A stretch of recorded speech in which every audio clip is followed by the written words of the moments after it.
জানিয়ে দেব আজকের সর্বশেষ আপডেট বাংলা সংবাদ। প্রথমেই শিরোনাম, শাহবাগে জামাতের নেতাকর্মীদের ভিড়, স্ক্রিনে সমাবেশ দেখছেন অনেকেই। প্রধান উপদেষ্টার দেওয়া সময়ের মধ্যেই নির্বাচন হবে বললেন শফিকুর আলম। বাংলাদেশে ভারতীয় আধিপত্যবাদীদের জায়গা হবে না বললেন সার্জিস। সবাইকে অবাক করে জামাতের সমাবেশে সমন্বয়ক সার্জিস আলম যোগ দিয়েছেন। সর্বশেষ দেখবেন বিএনপি বিপ্লবী দল নয়, উদারপন্থী দল বললেন মির্জা ফখরুল। এতক্ষণ শুনলেন সংবাদ শিরোনাম, এখন শুনবেন বিস্তারিত। বাংলাদেশে ভারতীয় আধিপত্যবাদীদের জায়গা হবে না বললেন সার্জিস। জাতীয় নাগরিক পার্টি এনসিপির উত্তরাঞ্চলের মুখ্য সংগঠক সার্জিস আলম বলেছেন, বাংলাদেশে ভারতীয় আধিপত্যবাদীদের জায়গা হবে না। শনিবার সোহরাওয়ার্দী উদ্যানে বাংলাদেশ জামাতে ইসলামের জাতীয় সমাবেশে তিনি এসব কথা বলেন। সার্জিস আলম বলেন, আমরা অভ্যুত্থান পরবর্তী সরকারকে সুশীল সরকার দেখতে চাই না। আমাদের নারীদের অধিকার ও সংখ্যালঘুদের অধিকার নিশ্চিত করতে হবে। তিনি আরও বলেন, ফ্যাসিবাদ বিরোধী শক্তিকে ঐক্য থাকতে হবে, তবে কেউ চাঁদাবাজি করলে আমরা সেটা বলবো। জামাতের এই মহাসমাবেশে অংশ নিতে ঢাকাসহ দেশের বিভিন্ন প্রান্ত থেকে হাজার হাজার নেতাকর্মী জড়ো হয়েছেন। দলটির পক্ষ থেকে সমাবেশে দেশের ডান ও ধর্মভিত্তিক ঘরানার একাধিক রাজনৈতিক দলকে আমন্ত্রণ জানানো হয়েছে। এনসিপি ছাড়াও ইসলামী আন্দোলন বাংলাদেশ, খেলাফত মজলিস, গণ অধিকার পরিষদ সহ কয়েকটি দল সমাবেশে প্রতিনিধি পাঠিয়েছেন বলে জানা গেছে। এদিন সকাল 9টা 40 মিনিটে কোরআন তেলাওয়াতের মধ্য দিয়ে শুরু হয় সমাবেশের আনুষ্ঠানিকতা। প্রথম পরিবেশনে সাংস্কৃতিক অনুষ্ঠান শুরু হয়। দুপুর 1টা 20 মিনিটের দিকে নামাজের বিরতি দেওয়া হয়। বিরতির পর দুপুর 2টায় কোরআন তেলাওয়াতের মাধ্যমে শুরু হয়েছে সমাবেশের মূল পর্ব, যেখানে জামাতের আমির ডক্টর শফিকুর রহমান সহ দলের শীর্ষ নেতারা উপস্থিত হয়েছেন। বিএনপি বিপ্লবী দল নয়, উদারপন্থী দল বললেন মির্জা ফখরুল। বিএনপি কোনো বিপ্লবী দল নয়, উদারপন্থী গণতান্ত্রিক রাজনৈতিক দল বলে মন্তব্য করেছেন দলটির মহাসচিব মির্জা ফখরুল ইসলাম আলমগীর। শনিবার রাজধানীর জাতীয় প্রেস ক্লাবে জুলাই আগস্ট গণ অভ্যুত্থানের বর্ষপূর্তিতে আলোচনা সভায় তিনি এসব মন্তব্য করেন।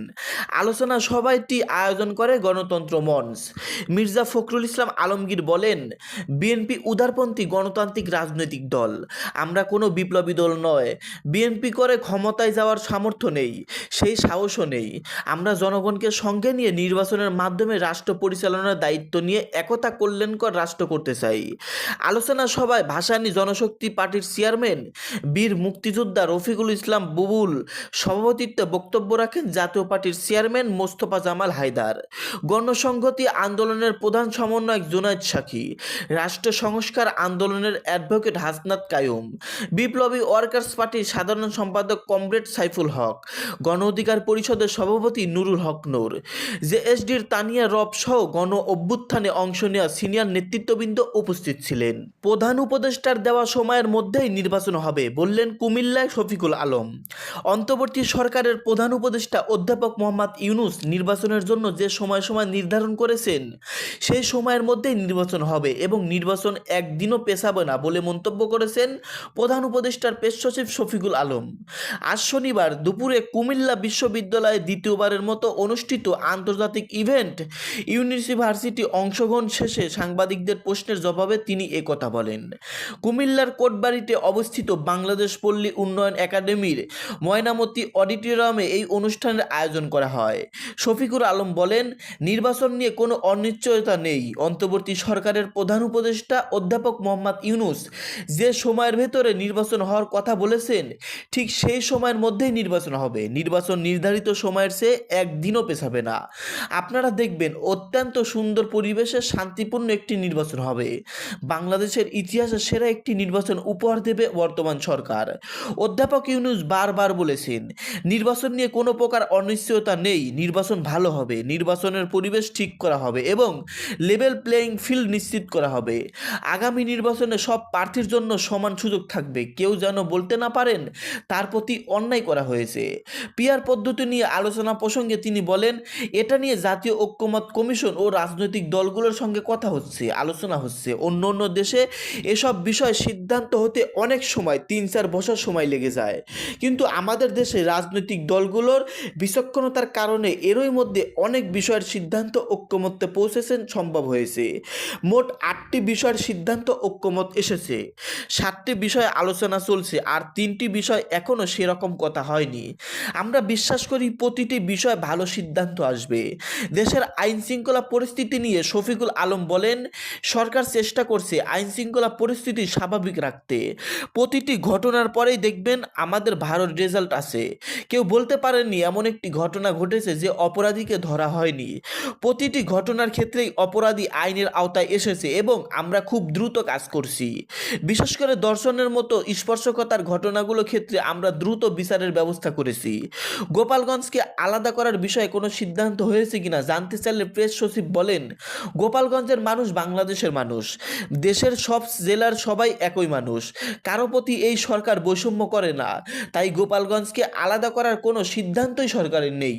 দেশের সব মানুষের প্রতি এই সরকার এক নজরে সুবিচার করছেন।